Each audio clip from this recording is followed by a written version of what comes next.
Hi guys, it's Court. Again, my friends seem to be, well, a little late. What am I going to say? But I'm sure they'll catch up. Um, so I guess I'm the warm-up act here tonight. The hot issue here, um, all right, courtesy of Tausi TV, if you were to tune into any of the leading news networks right now, Fox, CNN, MS Now, or any of these other clowns, they're going to be telling you about how President Trump has extended the ceasefire. But what they will not be telling you about is how the IRGC has come back and they have rejected the extension of the ceasefire.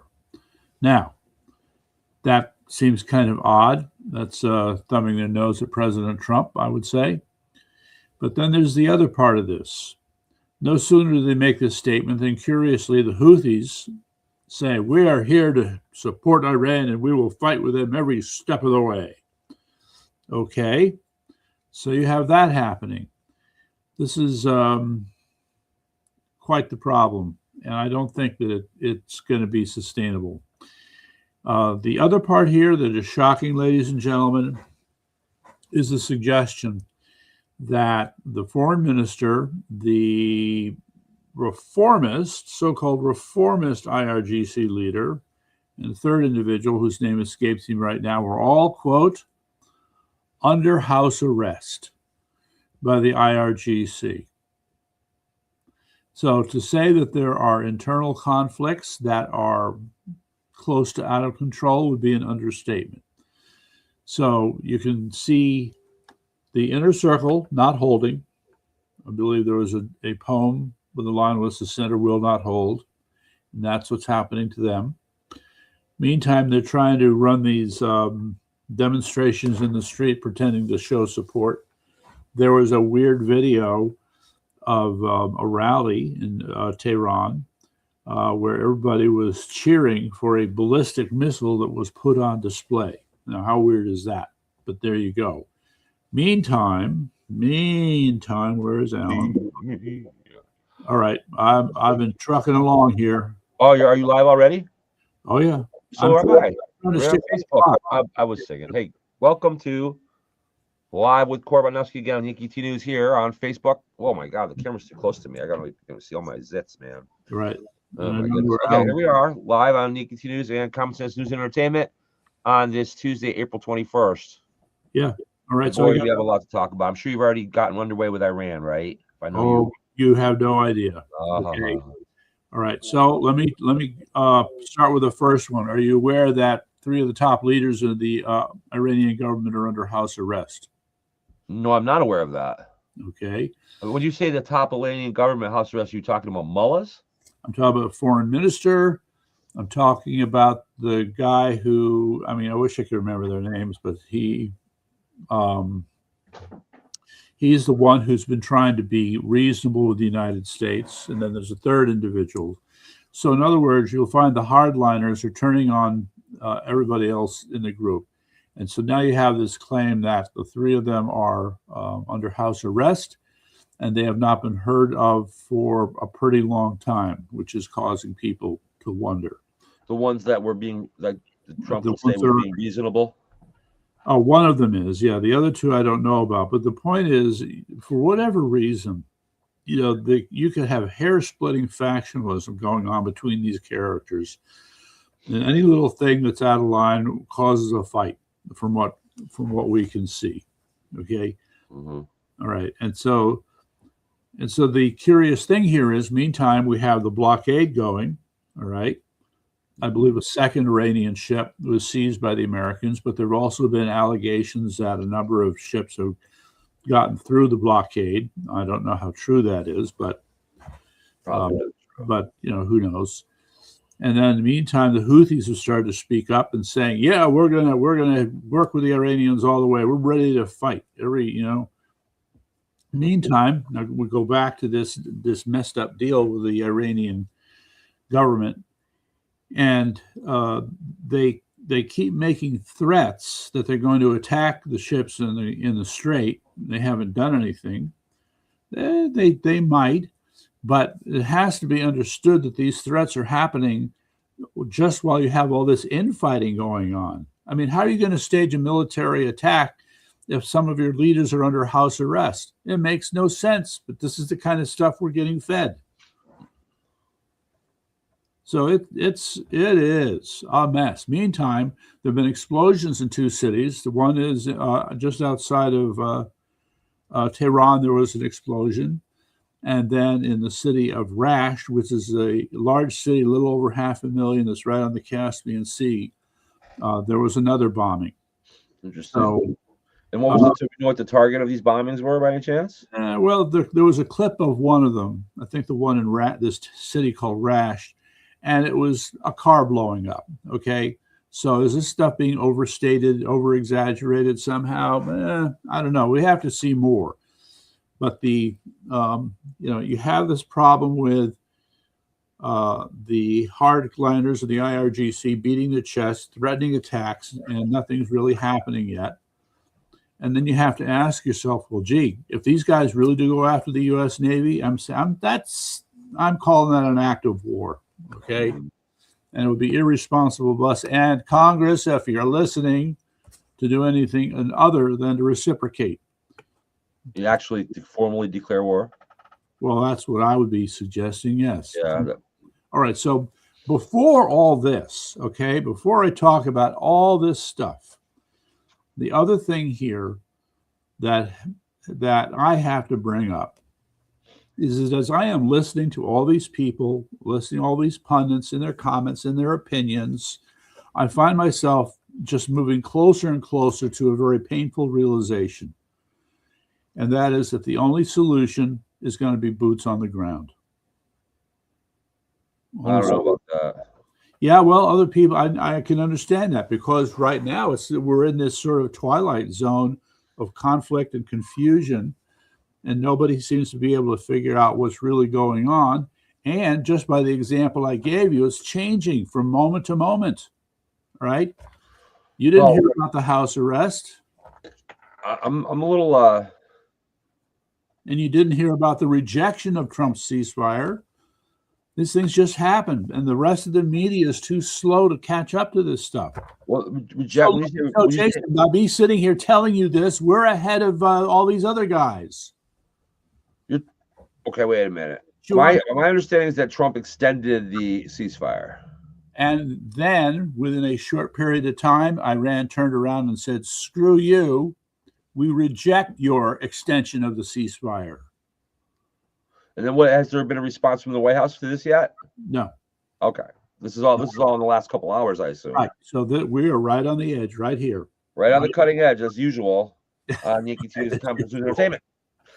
Yes. So I did hear about the extension of the deadline. That part I did hear about, and I just shook my head and said, that's okay. That is old news now. Of the ceasefire, I mean. Okay. That's old news now. Old news.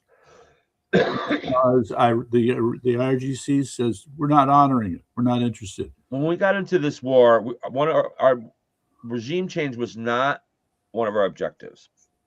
It was to remove the nuclear threat. However, it has become apparent in the course of fighting this war that the only way to end it is with regime change. Yeah. Period. I know. Well, look, if we go back in time, I've talked about how, I guess I have to go back and look at my comments, but my attitude, and I guess in some respects, is still the same. There has to be an uprising that is significant. There will have to be a revolutionary war inside Iran, hopefully of Iranians. Hasn't happened. Okay. And okay, I'm going to go with what you said earlier. Short of that, a revolutionary war in Iran, then we do need boots on the ground. Yes. Well, but I still think there's hope for that. I would characterize it differently. Okay. In that, it's going to be weird. The people, the quote Iranian resistance, wherever they are, whoever they are, we would be looking to them for leadership, but they're looking to the Americans for leadership.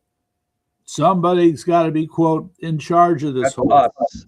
Do you think Trump's afraid to bomb the bridges and the power grid because of the crap talking about war crimes and whatnot like that? It's not a war crime.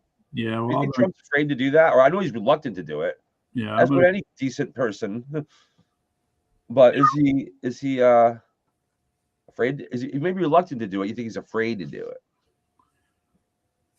How much scares that man? But I don't know if it's being afraid to do it. I mean, because the guy plays 5-dimensional chess, okay? And I think he can see that there are a lot of potentially bad outcomes from doing this. I don't see any motive in extending the ceasefire on Trump's part unless he knows there's something going on inside of Iran that's going to fix it without further damage to the infrastructure of the country.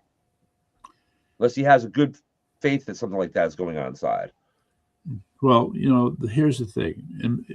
In my mind, at least, if I try to pretend that I'm a military planner and I'm trying to think about political ramifications at the same time, if you're going to go ahead and destroy more infrastructure, then you better be ready, have some kind of follow-up with that, okay? It's not enough to blow it up. Now the resistance has to rise up, or you have to get rid of more of the IRGC. So just for background, to try and paint the picture, in round numbers, we're talking 1 million soldiers. There's 31 districts in Iran, and they supposedly distribute these soldiers throughout the 31 districts. So it works out to about 30,000 soldiers per district, a little more, 35. And then those 35 are further divided among various towns. So they really are we counting the dead ones that we blew up in the last 6 weeks before? Well, some, but there's still a lot left. Oh, so, sure. Okay. So the IRGC troops then being spread around are potentially a threat. All right. Sure. Their morale may have been weakened. All right. And we've probably hurt their ability to resupply themselves, but they're still a threat. Okay, they're still dangerous.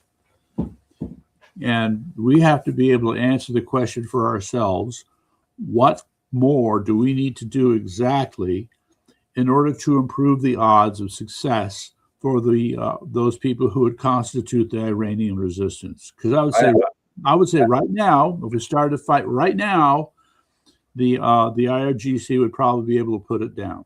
I could say in 4 words. Yeah. Continued strategic military strikes. Well, all right. Let's go back over targeted military strikes. Okay. My point is, with 13,000 some strikes, okay, we've gone after, quote, the big stuff. The problem now is that we have to go after the small stuff, and large military strikes are not going to get the small stuff. Well, we talked 2 weeks ago about when we started the ceasefire, that this would give us an opportunity to see what the Iranians do and gather more intelligence to create more soft and hard targets for us to strike in Iran. So can we now not take advantage of that if we hadn't extended the ceasefire, of course? I'm not sure. And I think, why is Trump letting them thumb their nose at us and then continuing to, I think Trump is he playing possum for a reason? It better be a darn good one.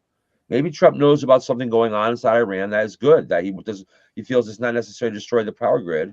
Yeah. I hope that's what this is. I hope Trump is. No. I have a lot of faith in that guy, but sometimes I worry. No, I think because Iran, what is Iran's best? What do you think Iran's number one best strategy in this war is? Stalling. Yes, that's right. Sure. And that's what they're doing. Ending the ceasefire is a victory for Iran. We're stalling it. Okay, what is stalling if you reject the extension of the ceasefire? Well, that goes against their normal. That's out of their character. Okay, I think all they're doing, they're behaving in an irrational way at this point. Yes, all they're trying to do is take a page out of Trump's playbook and try to act irrational themselves in some fashion. Okay, the only problem is that Trump's version of irrationality has something behind it that suddenly becomes very rational. I don't think we can say the same thing for the Iranians. That's true. I mean, what are they going to do? Okay. And I would I think Trump's playing them like a fiddle. Yeah, more or less. So that said, I don't know. All right. I mean, I'll throw in the other part here. That's Scott Besson speaking up and saying, "Don't worry, we have Operation Economic Fury well underway in the form of the blockade and the deep sanctions." Yeah. So, I mean, another way of thinking about this. Okay, let me put this in brutal terms.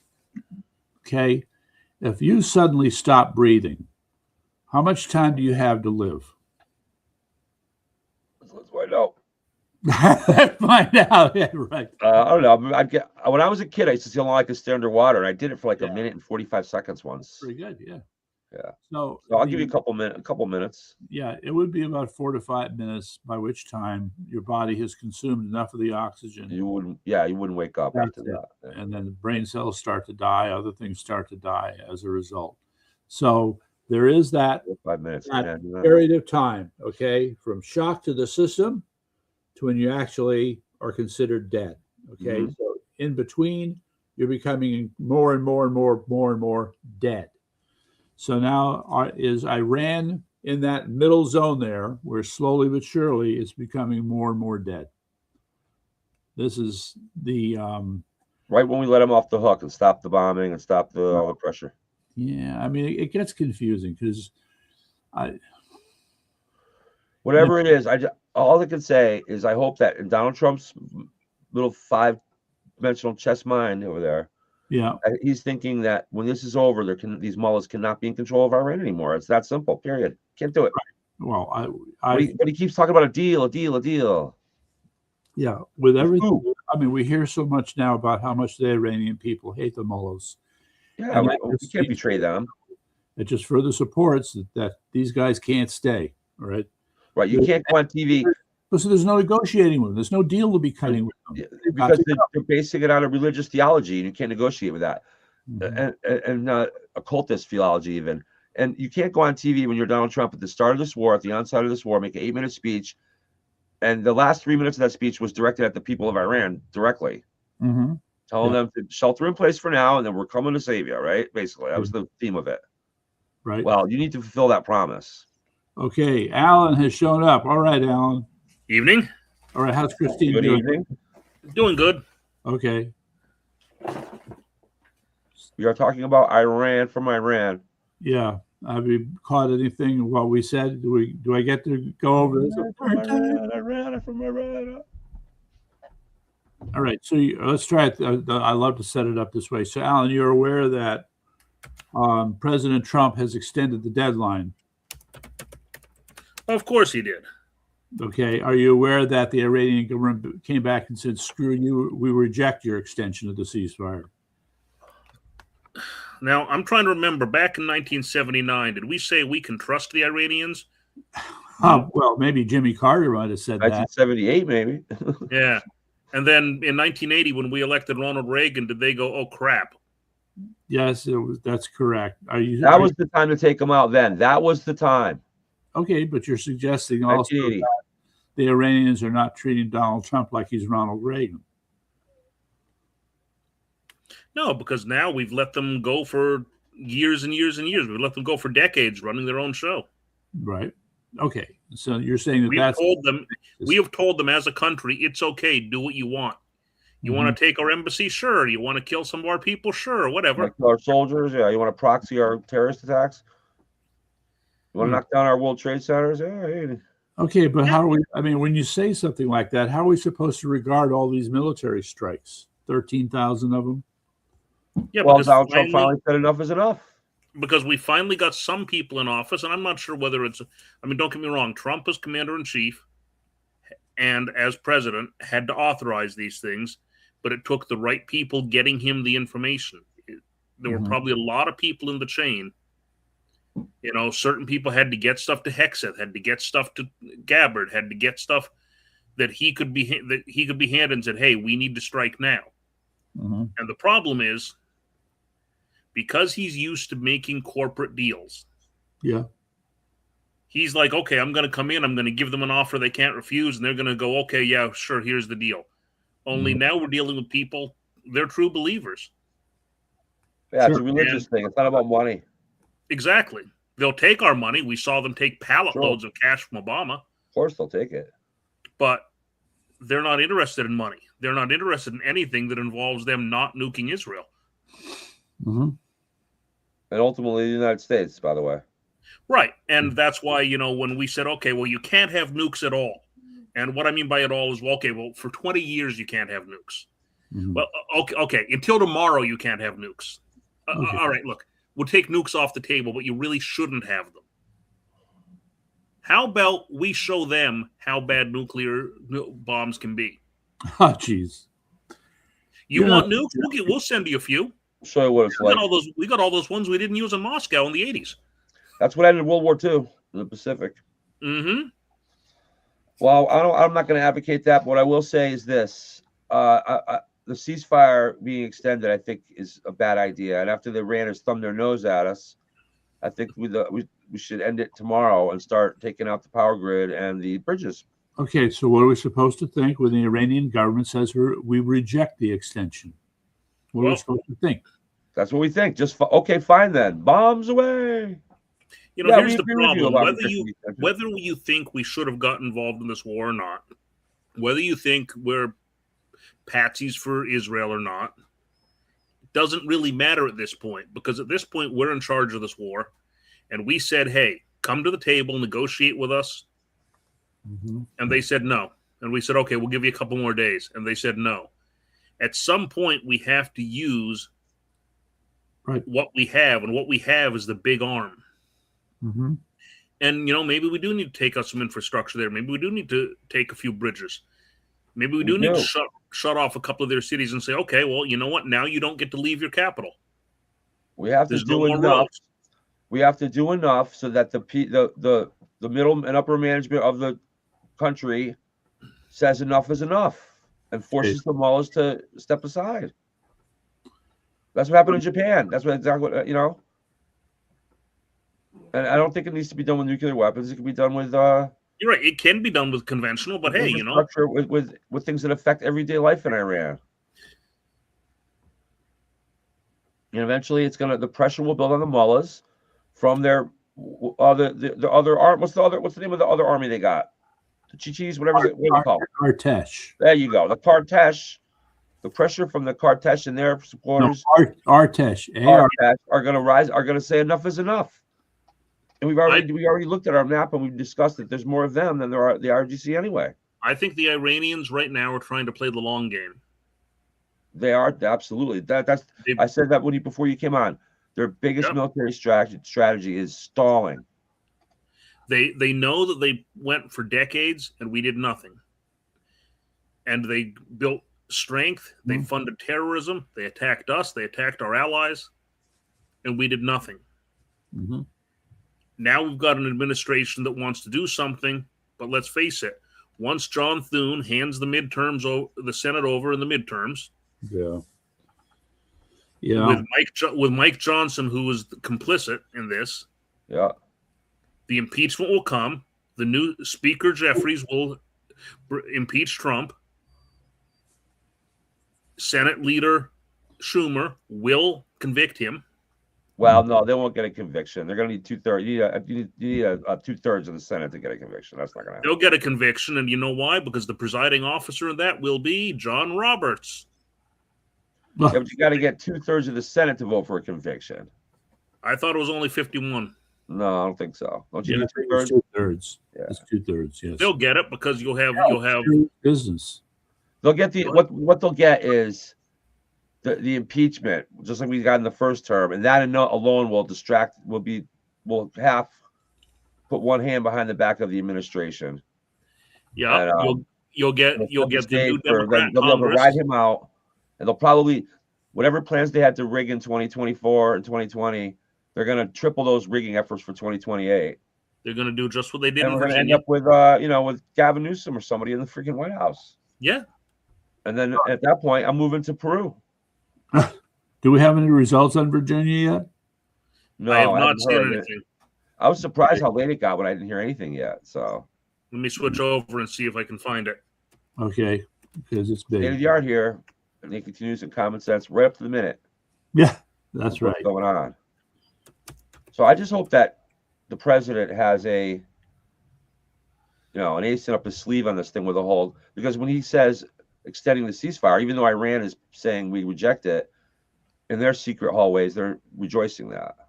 Mm-hmm. The Yes. referendum passed. Virginia has approved the congressional redistricting measure. Oh God. In another rigged vote. Yeah. Yep. Because the voters wouldn't vote for that. Did you hear what the exact measure of that statute read? Basically, it said to temporarily change the Constitution so that we can redistrict to be fair. Mm-hmm. Yes. Because their previous attempt at being fair turned out not to have been fair. Unless it was. You know what? This seems like bad news, but I think in the end, this is going to backfire on the Democrats because when the whole nation, this is going to open the door for Republicans to do the same thing. And we have an edge. Right now, people are moving out of California in droves, out of New York in droves, into states like Texas and Florida. I mean, they're just bringing the blueness with them. That's the problem. Well, that's part of the problem. That's correct.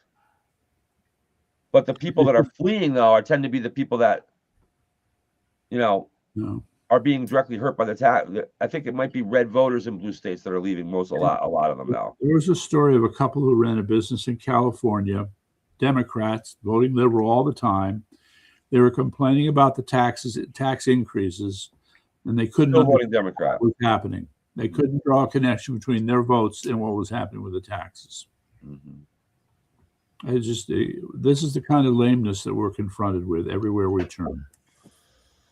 So I don't know if either of you guys ever watched Nerd Erotic. This guy named Gary used to own a comic book store in California.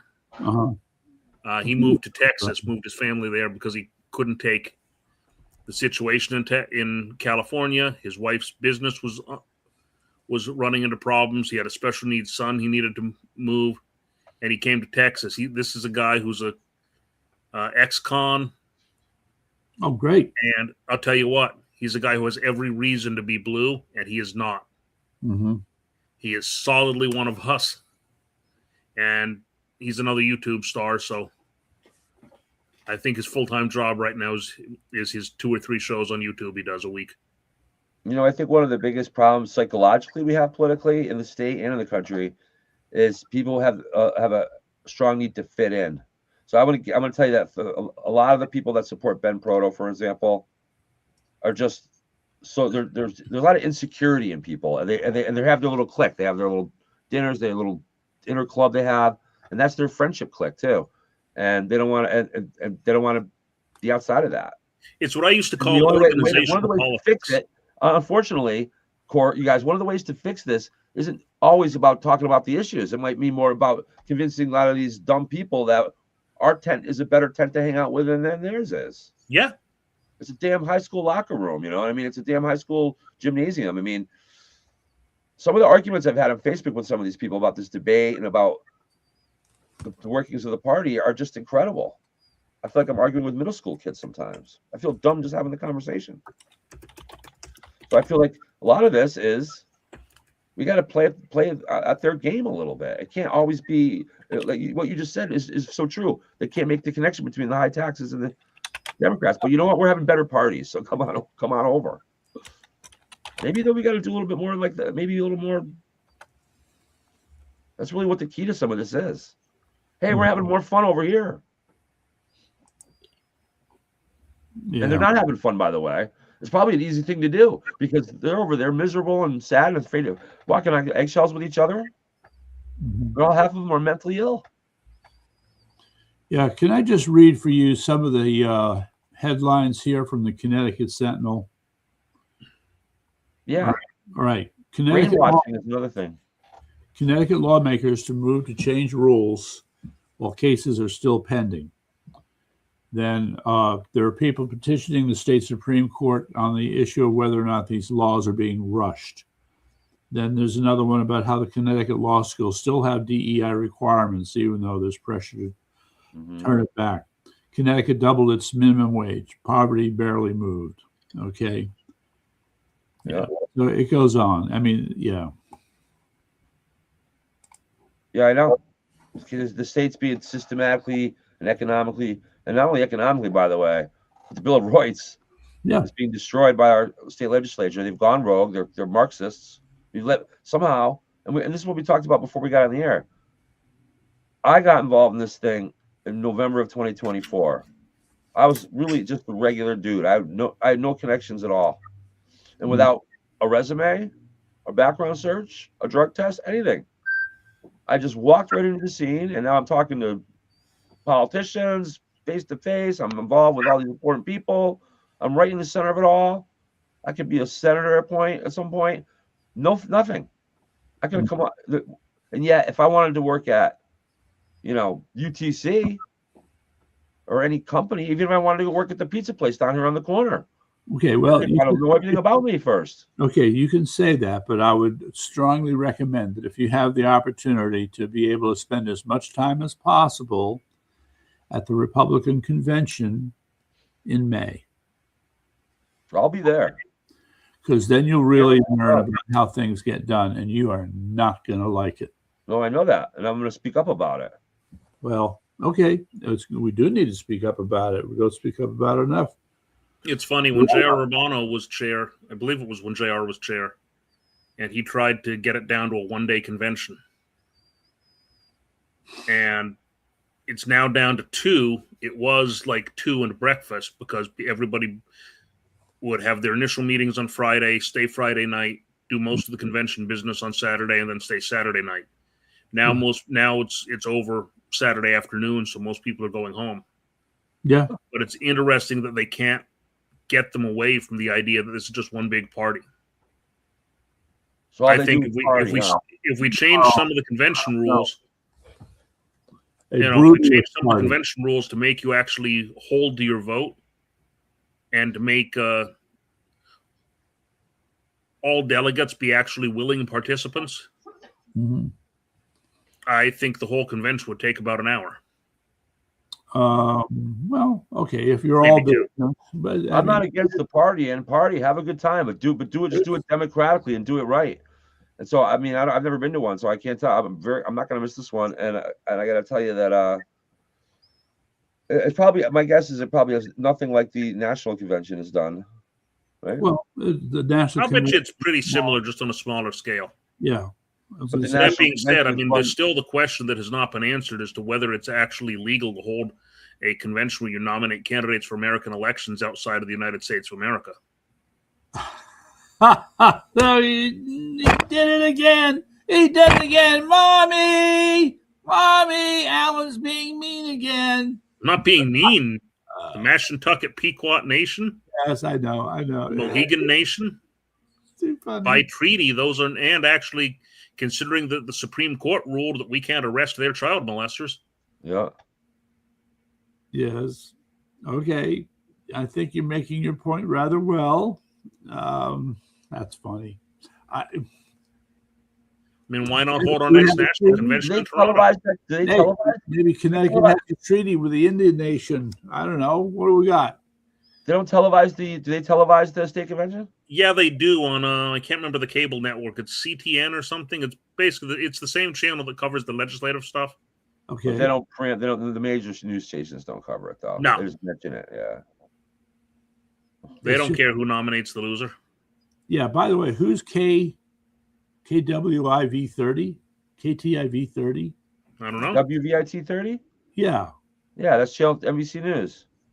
Yeah, that's the NBC affiliate out of New Haven, I think. Out of Hartford, New Britain, Hartford. Or Hartford?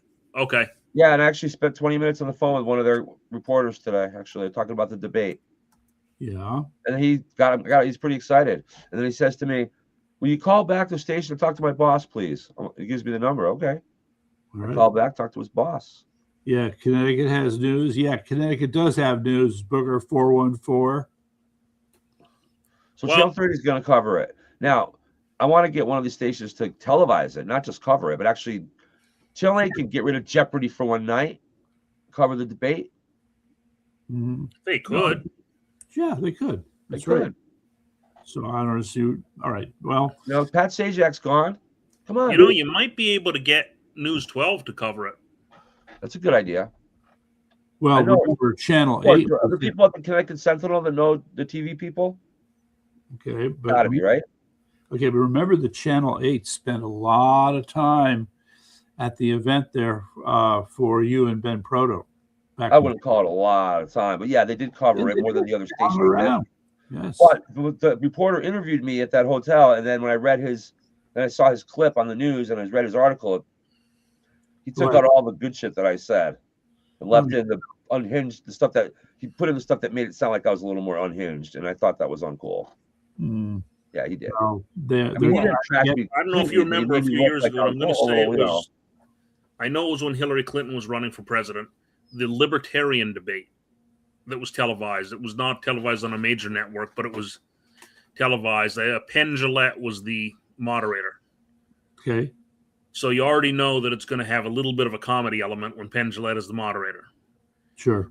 But he was actually pretty good with it. But that was when they had I think Gary Johnson was the candidate, and he did his shtick where they asked him about legalizing pot and then other drugs, and he dropped to the ground in like a fake heart attack. So, oh, look at me, I'm so riddled with drugs, I'm going to die. They had the guy who was answered. They had televised questions, and they had the guy who goes, "I just want to know if Hillary Clinton's elected, will my babies be safe?" And then the camera pulls back on him, and he's in a room full of guns, and goes, "And these are my babies." It was very clearly they picked the most unhinged people they could. Yeah, and Gary Johnson was no slouch as a candidate. He had held office before. He wasn't a whack job. But they made the whole Libertarian Party look like whack jobs. Yeah, they made me look like just some street dude that came in there trying to just disrupt everything. Yes, that's what they do. Split up the party, be a divider. That's kind of what it looked like, and it was very to be completely honest about it. He did an excellent job of painting it in a way that he's a very good writer. Didn't sink me too bad, so it looked like he was being biased. They're very good at that. They're very good at it. It's disgusting. That being said, I think this is going to be our race to lose because I think the Democrats are going to face a division. Really? And what is that division?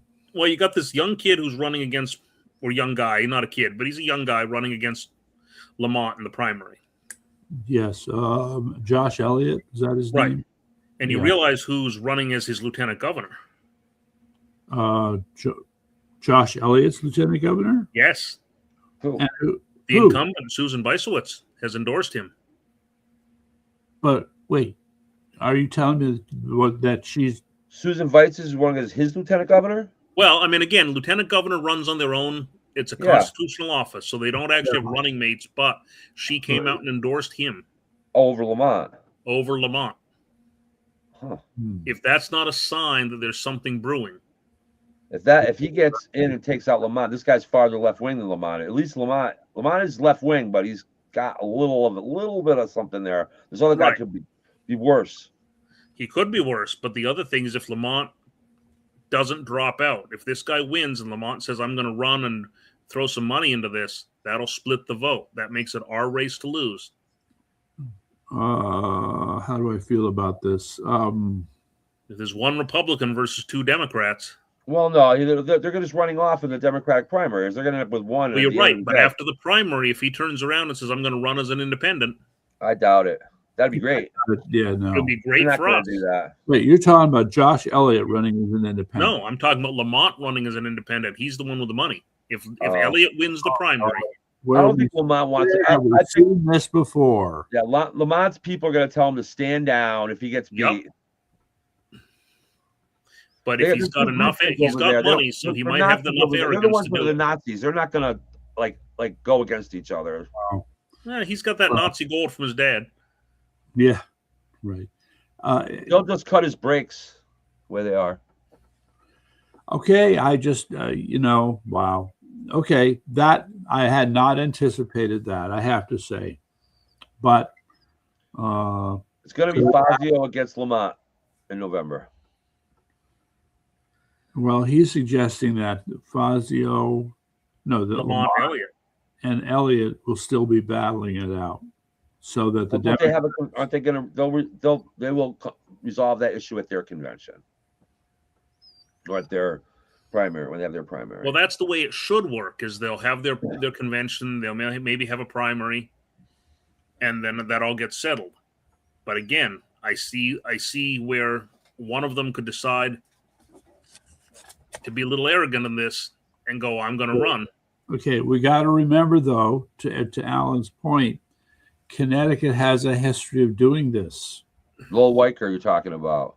Yes, and the Connecticut Party and the way Lamont ran against Joe Lieberman with the Connecticut Lieberman Party. That's right. Okay, so we've seen it happen twice with the Democrats. And let's not forget that Joe Lieberman stole a U.S. Senate seat, and the Republicans were complicit in that. That was all before the Democratic Party was hijacked by Marxists. So your point? The Marxist regime will not tolerate dissension. I see. Okay. All right. Well, then that would be. Remember that neither Joe Lieberman nor any of the 25 electors that formed his party were ever members of his party. Mm-hmm. Say that again. Remember. Neither Joe Lieberman nor any of the 25 electors that signed the paperwork to form the Connecticut for Lieberman Party were ever actually members of the party. Okay. So he was never a legitimate candidate for Senate. No, wait, that doesn't follow. If he's forming he's formed his own party, right? You're right, but he remained a Democrat because you cannot change your party affiliation in Connecticut after a certain number of days before the primary to prevent what Lieberman did. So 25 people signed paperwork to the Secretary of State saying they were forming a new political party, but none of them ever changed their registration because they remained Democrats to vote for Lieberman in the primary. When he lost, they pulled out this last-minute thing that they had, this party that existed with no members. Yes. And they held a nomination convention, I believe, in the Lieberman household. Okay, yes, right. And they nominated a guy. This all sounds perfectly legitimate to me. Except that there were never any members of the party. Right. Because they were still members of the Democrat Party. And this was discovered by a political science professor, I believe, at Fairfield U. Okay. And he went down to Fairfield Town Hall, and he registered to vote as a member of the Connecticut for Lieberman Party. And as he did that, he became the only member of the party. He held an election in his living room. Yeah. He elected himself chair. He passed new bylaws. Yeah, but there's a requirement. You have to have so many electors to create the party. Yes, but since they had already allowed this, they weren't going to go and tell him he couldn't be the only member, because then they'd have to admit they let a party have a candidate. Yeah, what a mess. What a mess. Yes.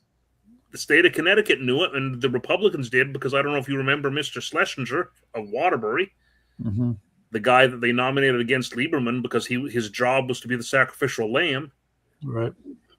And he had done things like register a Players Club card at Foxwoods under an assumed name so he could hide his lottery winnings. All right. Well, meantime, all right. So we're going off into scandal land here. Fine. The problem that I'm looking at here, though, are these constant violations of rules and procedures by the Democrats at every turn. All right. Some small group of people decided to focus on at least a couple of these. Maybe that could derail them in some fashion. That's my fantastical thinking. It probably could. The scary thing here is that if you want to compare the way that the mullahs in Iran behave and the way they engage themselves in negotiations and tactics and whatever, it's very comparable to the way the Democrats engage themselves in tactics and very untrustworthy. They say one thing and they do another. They're very duplicitous. Very similar. All right. Well, it's maddening that they continue to get away with it. Just maddening. And the only person when I look around the room, so to speak, Kate Prokop is the only person I see who's making any kind of inroads here. And then there's that other group that's doing a petition drive. Other than that, there's nobody. We're doing pretty good over here. We got a debate going against the chairman's will to get the governor's debating in front of the people. What's this petition drive? We're doing okay. Yeah, no, there's a group of people. We just got started. My new news organization hasn't even got off the ground. Let me call it up for you here. It's on. Do you go to the Connecticut Sentinel website, Alan? Oh, yeah, I don't go often, but I read the stories. Okay, so here we have, here, this one here. Are Connecticut laws being rushed? The Connecticut people ask a court to review the process. Okay, so Connecticut residents have filed a writ of mandamus in Superior Court seeking to ensure that state officials uphold their oath of office and follow the procedural requirements of the United States and Connecticut constitutions. The filing raises concerns that major 2026 legislation in a short session spanning at least 31 bills that have been examined and analyzed had been advanced through accelerated timelines, last-minute amendments, limited public access, reducing transparency, limiting meaningful public participation, particularly when final versions differ significantly from those initially presented for public view. So there you go. Wow. That's the kind of news that the major news stations should be covering, but of course they are not, because they're part of the problem. Mm-hmm. And the people aren't aware. We've got a lot of problems with our legislature in Connecticut, and these emergency bills and accelerator bills are one of them. Yeah. We also have the issue with the so-called dummy bills. Oh, yeah. Okay. Well, they just left that out, I guess. Too bad. You know, and how about the bill? Was it last year or the year before? We had a bill that was submitted by nobody, but still voted on. Had no sponsors. And it passed. Yep. And when the speaker was asked who sponsored it, I don't really know who sponsored it. Yeah. And somehow they're okay with this. These people are beyond stupid. Beyond. I mean, it's just, okay. The term, gentlemen, is cactocracy. 10% of the people that are predators know how to manipulate the stupid, and that's like the crux of the problem. You're right. But now where was anybody in the Republican Party other than making a few statements like, wow, this was a bad bill? Did anyone file anything with the courts and say, like, this petition drive is a group of citizens? Where was our party, being the opposition, saying, hey, this bill has no sponsors? Yeah, there's supposedly provisions where the legislature is supposed to be able to police itself. And when you had Republicans trying to invoke those procedures, the Democrats just laughed at them. You're right. And so what was the next step? The court. Yeah, they did nothing. The court. You're right. The next step was to sit down quietly, sit on our hands and go, yes, Ben, what would you like us to do now? That was Ritter and what's his name? Our court system is even more corrupt than our legislature is, you guys. It is, but it starts if you file the lawsuit in Connecticut, you go up eventually to the Connecticut Supreme Court with anti-constitutionalist McDonald as a justice. Yeah, right. But eventually that's how we get it into the federal courts. I would actually argue that you can go right to the Supreme Court, because if you read the Constitution, the Supreme Court has original jurisdiction anytime a state is a party to a lawsuit. Mm-hmm. Correct. I don't think you can sue the state in its own state courts. No, you can't. I think that has to be federal. Let's see now. Conflict of interest right on the surface of it. Hold on to that thought for a second. No. If the case is about the legality or constitutionality of a state statute, it has to be resolved in the state courts or the legislature. But if you were suing the state of Connecticut, the original jurisdiction sits with the Supreme Court of the United States. Right. If you're suing on a statute, you're usually suing another third party. If you're suing the actual state itself. Mm-hmm. Now, the Supreme Court very rarely avails themselves of that constitutional provision. Yeah. But it doesn't actually say they may take jurisdiction. It says they have jurisdiction. Yeah, but they don't have to take it either. I don't think they can decline to take a case against the state. Oh, I mean, they can. Yes, they can find any case they want. Then standing. Okay, the parties. Doesn't mean that we can't present it though. Yes. But are here invading. Okay, you can't do that though. The cat can do what the cat wants. That's an expensive webcam, cat. We love you, but not that much. Don't make me turn you into violin strings. Remember that, Bugs Bunny? No, I don't remember. That was on Bugs Bunny. Sylvester and Tweety, the old lady, the old granny lady. She said, "I'll turn you into violin strings." She'd say to Sylvester when he chased Tweety around. Okay. All right. Well, that's our entertainment we're portion. dating ourselves there, aren't we? All right, you got to go, honey. You can't knock that over though. Okay. So I think that. Oh Jesus! All right, now it's getting out of control. Do you think that the situation in Connecticut is hopeless? No. Well, then what? Yeah, I was saying earlier. The answer is very simple. Not enough is being done. We have to make the people aware. Well, come on, honey. We have to make the people aware. There you go. We have to make the masses of people aware of how serious the situation is. Most people will tell you, yeah, there's voter fraud, but it's not rampant. It happens. We know it happens, but. Well, I'm going to ask you, Jason, how much door knocking have you done for campaigns? And I've done it before, but not in this recent history. Okay, because I'll just tell you, in my experience, you're going to run into the full range. You're going to run into people who agree with you. You're going to run into people who hate you. Oh yeah, I know that. I may not have been door to door in campaigns, but listen, I haven't been door to door in campaigns, but as an investigator, I have now walked up on over 4,500 residences, unexpected, to knock on their door and spiel whatever it is I'm going to spiel. Yeah. Whether it's about a car accident or a murder or that's not the same thing as showing up. Well, no, it's not the exact same thing. Mm-hmm. But you're still what you get when you come to somebody's house unexpected, though. Yeah, is a variety of things. Just as much a variety. I get welcomed in for tea. I get threatened with weapons. Mm-hmm. I get propositioned. I get everything. Okay. Oh, you got propositioned once, yes. And no, no. The answer is no. Okay. Yeah. No, I'm not in the. I don't know, 007 club, if you want to call it. Yeah, Melissa will not be pleased. Oh, of course, yeah. That's the whole separate. Yeah, I mean, it just as far as that's concerned, yeah, I'm loyal. Yeah, if you were a certain state marshal, you'd be allowed to do what you wanted. Oh, I mean, ex-state marshal. Sorry. A lot of people think that only state marshals can serve subpoenas in Connecticut. That is not true. No, any disinterested party. That's right. Marshals get a good gig doing a lot of them. That's true. But you remember, we are the insurance capital of the world. We probably get sued more than any place on earth. And if marshals had to handle they could not handle all the subpoenas that come into this state. Mm-hmm.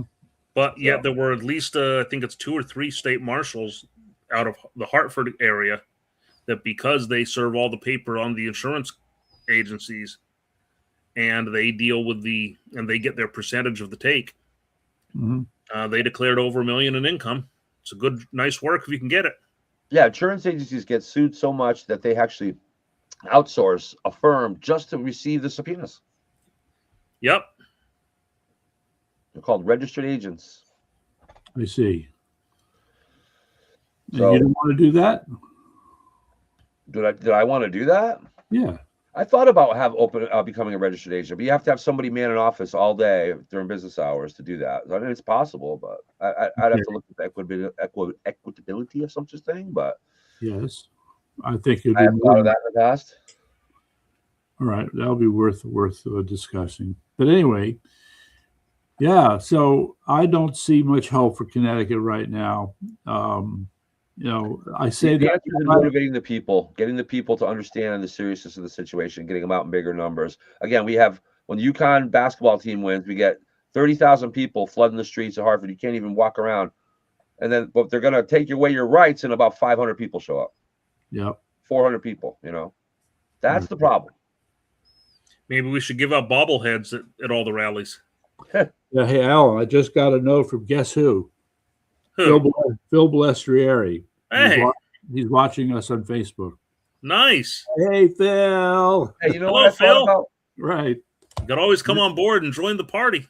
Yeah. You know what a good way to get through to people is? Through music. Why don't we get some young Republicans to form a band and write some songs that tell the story, that tell the truth?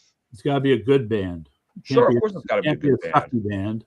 Well, no, I didn't say sucky band.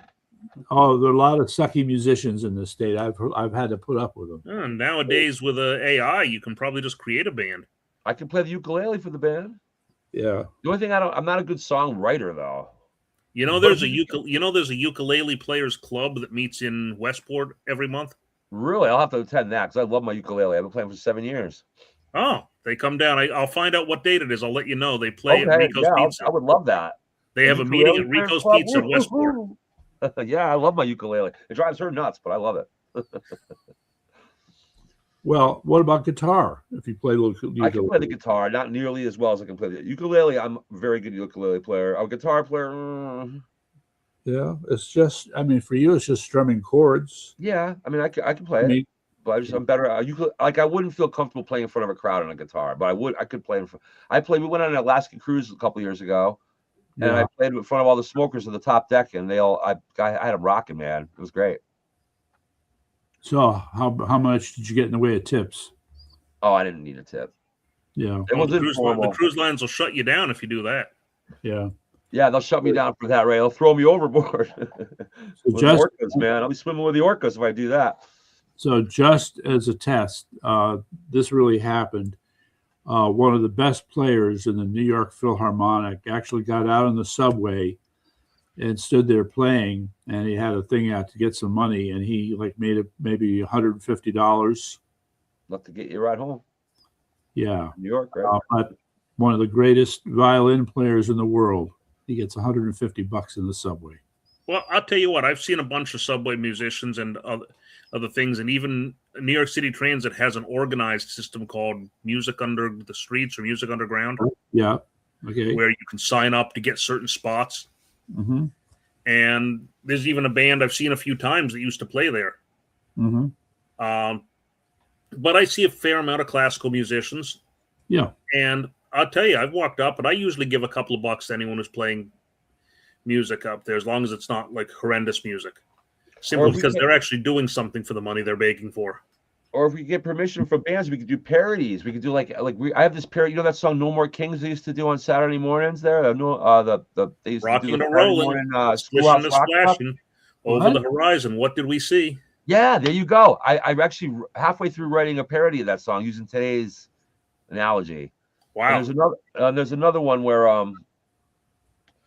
that song by Unwell by Matchbox 20. We could do I'm starting to do a parody on that for Chris Murphy. A little unwell, how they're how a lot of far left. I believe you don't need permission for parodies because parody is protected.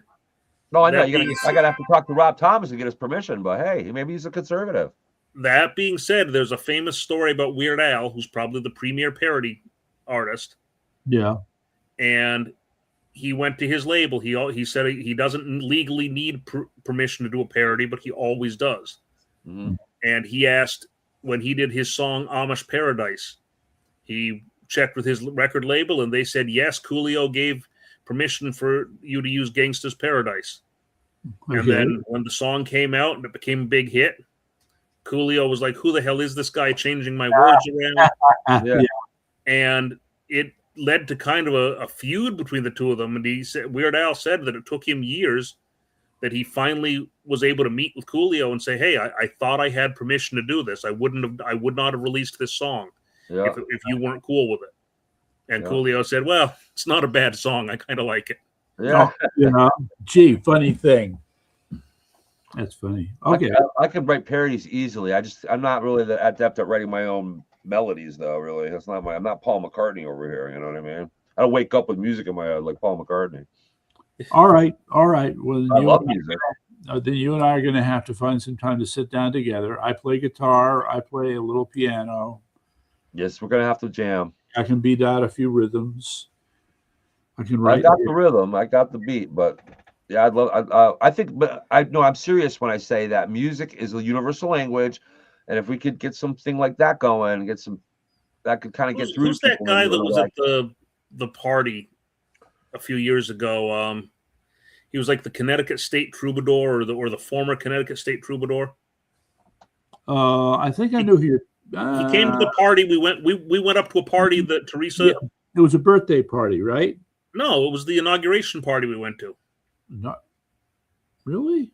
Yeah. You, me, Phil, my wife went up. Okay. I remember the party. I remember. Now, What's there were his two name guys there that were like folk singers, but one of them had been the former Connecticut State Troubadour, which I didn't even know we had that as a position. Well, yeah, there was this guy who was kind of being billed as a good player, but I didn't think he was that good, frankly. So, all right, with that, gentlemen, I'm going to check out. I got a busy day tomorrow. Another tricky day for you. You'll get through. So I have to get some to eat, and it's been enjoyable once again, you guys. We got to talk more about Iran tomorrow, though. All right. So, meantime, after this offline, do we need to talk, Jason? Yeah, let me call you in about 15 minutes. Are you going to be up or? Yeah, I'll be up. Okay. I'll be up. Okay. Sounds good. All right, gentlemen. All right. Good night. Good night, everybody. Common Sense News and Entertainment. God bless Connecticut. God bless America. That's right. God bless America is right.